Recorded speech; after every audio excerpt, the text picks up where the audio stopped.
Caleb, when two people get married, it's for better or for worse, for richer or for poorer, in sickness and in health. In wedding vows today, so often couples say for richer, for poorer, for better, for worse, in sickness and in health.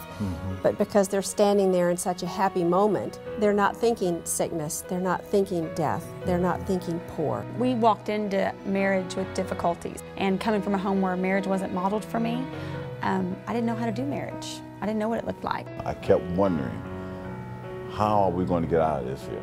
Not how we was going to make it, but how are we going to get out of it? The first year was terrible for us. Yeah. Did you leave me any dinner at all?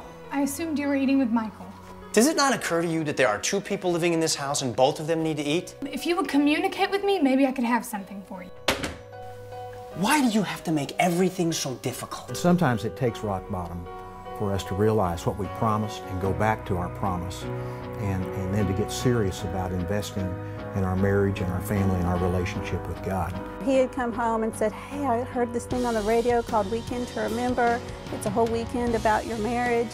I think it would be great for us to go to. I said, no, I don't want to go. It's been a whole weekend talking about our marriage. We've been talking about it for the last 5 years.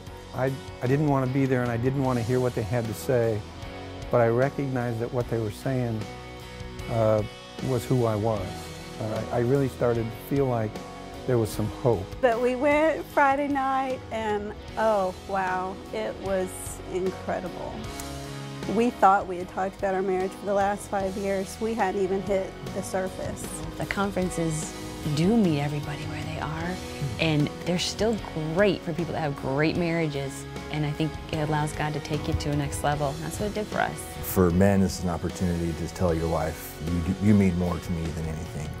Let's spend this weekend together, and let's work on our marriage. It's worth giving the time and the energy and the focus and the attention to making it better, to making it all that God intended for it to be. And as long as you're breathing, there is hope.